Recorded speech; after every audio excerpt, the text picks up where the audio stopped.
How's it going, folks? Thought it's time to do a bit of an update on the root pouch garden. We've had some great harvests from the cucumbers, but unfortunately, due to my neglect, I think I'm about to have to pull this plant out and I will start again. Luckily, being in the subtropics, we've got more than enough time to get another lot of cucumbers through. In fact, I think I have some gimpy gold volunteers out the front. But anyway, I'll give you a bit of a look at the root pouch garden here and how it's going.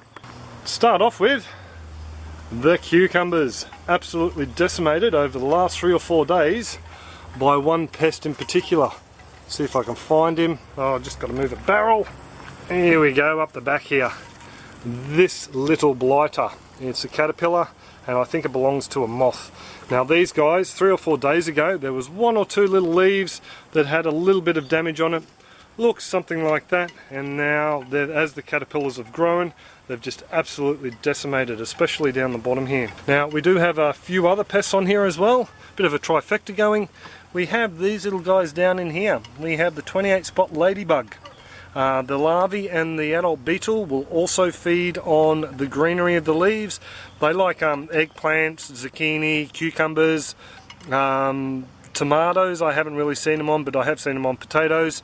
They've pretty much will cause most of the damage on this leaf here, where they've eaten all the greenery off and left a see-through papery window. There's one of the little blighters there. This leaf here had a bit of a trifecta on it this morning. It had a little baby juvenile caterpillar, an aphid, and a couple of those ladybug larvae. So they were all feasting on this one leaf. So it's pretty much all wiped the plant out. We also do have some of the good ladybugs down here. That's a common ladybug. So one of the larvae is just pupating on the leaf, and when they emerge, they come out something like this. They don't have their spots developed, but eventually they will end up looking, whoops, if I can get my camera over there, something like that little fellow in there. So they're the good ones, as opposed to the bad ones. I actually saw one around here this morning munching on some aphids, just up in here. This is one of the flowers I missed spraying.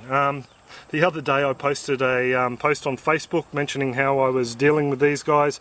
I was spraying the aphids with a 1 teaspoon in 1 litre, I think it's 1 teaspoon in a quart of water, of dishwashing soap. It's a pure soap, none of the anti-bac stuff, it's just a pure dishwashing soap. You spray that on the aphids and it pretty much all dries them out and they die, being a soft shell waxy coated insect. So it's a good way to treat it without spreading a lot of toxins around your garden. And this, there we go, there's the ladybug I saw earlier feasting on some, and this is what they're doing to the top of the flowers. So they're absolutely just covering them. Like I said, this is one I missed spraying the other day. So they're pretty much all, actually, there's one of the little ladybug larvae just in there, having a bit of a munch down on an aphid. Came up with a bit of a smart idea, well I think it is, while speaking to Bianca. Chopped the 2 plants off in the root pouch, and we thought maybe if we put them down the back, the pupating ladybugs will end up hatching out and they'll wander off elsewhere in the patch looking for aphids, and hopefully there may be enough aphids on here for little, you know, larvae like that to have a good feast on and end up pupating and then hatching out later. The caterpillars, hopefully they'll die. I want to put it somewhere where there's no other cucurbits like this for them to feast on, because it doesn't look like they've actually infested the sweet potato at all. So yeah, a bit of a sad tale with the old cucumbers, but such is life. I'll just give you a bit of a look up here.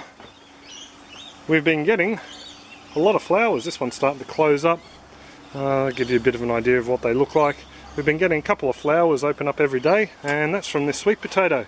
The sweet potato is doing alright. It has been hammered though on the leaves by those little bugs, little flea beetles. They're just making those little tracks in the leaves. I mean, I'm not too worried about it though. Bits like this and just the end bits we've been breaking off and putting in salads and stir fry still. I mean, I don't mind sharing with the bugs too much. The sweet potato's absolutely gone burko. It's growing out underneath the stairs there and growing across to the other barrel gardens. So I had to train some of the vine up the back over there. So it's growing really well, but as you can see from the colour of the leaves on the cucumber, definitely some sort of a nutritional deficiency.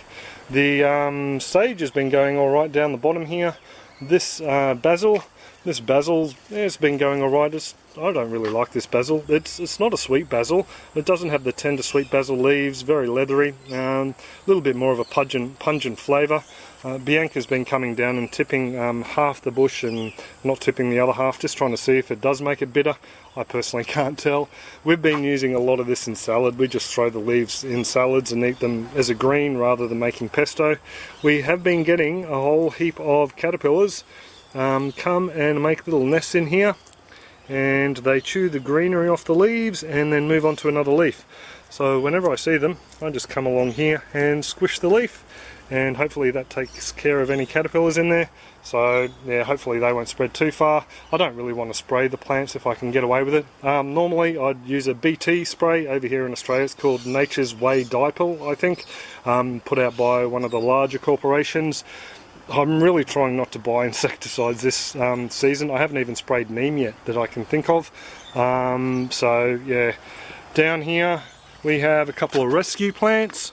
This is a giant capsicum or sweet pepper, and down here we have a cubanelle. So he's just been given a bit of a trim back, and there's a couple of growth points just in the leaf sections there, so hopefully they'll come out. Really does need to go into at least a 1 gallon root pouch, I think. Down in here, a volunteer chili. I dare say that one there is one of the Argy Amarillos. The fruit's fallen off down here and it's decided to germinate. We've got some of our purslane and just a little aloe vera in a pot, and heaps of this weed that the chickens absolutely love. So yeah, I'm pretty happy with the way it's going. The sage is liking it. Oh, down in here, this is a chocolate habanero. Stevie, g'day mate. He popped around the other day. He's got a YouTube channel as well. Check it out. He popped around the other day and gave me that chocolate habanero, and I sent him home with a chicken feeder. Got a trade with mates. When he was here, we were talking about why his plants look so good, and it comes down to the mix in the root pouches, I think. I went out and I bought a cheap potting mix, this commercial compost, which does work well, and also the coconut coir. I did a third of the coconut coir and pretty much, well, just the rest of the potting mix, and a good whack of this, probably 4 litres or so, about a gallon or so of that into each one of these pouches, and I thought that would be rich enough.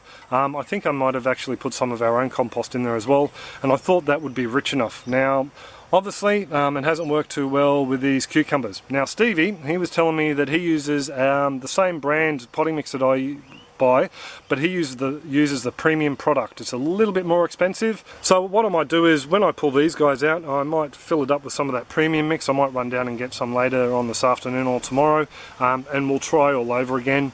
Same cucumbers, I'll grow the same ones in there, and yeah, we'll just see how they go. As for how I'm watering the beds, well, at the moment I'm pretty much all just using this compost mix, which is the 2 litres of that into around about 50 litres of water, giving it a stir, and then just applying it with a watering can just into here. I'm doing that every second day, and well, I've been doing it trying to pick these guys up, and in the bed itself what I've been doing is filling it up with water until it just starts to overflow my little overflow ports I've drilled in there, and I've been leaving that in there until it dries out for at least a day. That way I'm not having any mosquitoes laying larvae in there, and we get wrigglers and a boom of, you know, mosquitoes in the area. I still haven't got around to putting the gravel in there, mainly because the trailer's full of other stuff at the moment, and also too, my little float valve hasn't arrived. I wanted a smaller one than what I've actually got at the moment. Anyway, there you go. There's my bit of a natter on about how the root pouch garden's going. It will be interesting. Had a bit of a chat to a couple of people on different clips, just talking about whether the roots will spiral underneath these guys, the root pouches, what will happen. So far I've seen no roots protrude whatsoever from these guys. They've stayed nice and moist. As you can see, the bags are nice and moist. This hasn't been filled up. It wasn't filled up yesterday. What's today? Today's Saturday. It was filled up Wednesday, and I've just been giving it the compost tea plus whatever else, you know, it's been soaking up from the base, and it's still looking okay. I will give it a bit of a top up tonight. And this is another pest I forgot to mention, grasshoppers. We're getting loads of these guys through the patch at the moment. I'm catching the larger ones and feeding them to the perch, which they're loving. Bit of an organic homegrown fish tucker. So yeah, I'll pretty much will leave it there. I just really wanted to show you guys how bad this was, just so you understand that, you know, I'm not a perfect gardener. We all have our failures, we all have our successes, and at the moment this is a very spectacular failure this summer for me. So like I said, I think a lot of it's got to do with nutrition. But anyway, I'll pretty much will leave it there. If you do have any comments, questions or suggestions, pop them down there in the comments section and I'll get back to you where I can. Other than that, I hope everyone is well and happy, and I shall catch you next clip. Cheers guys!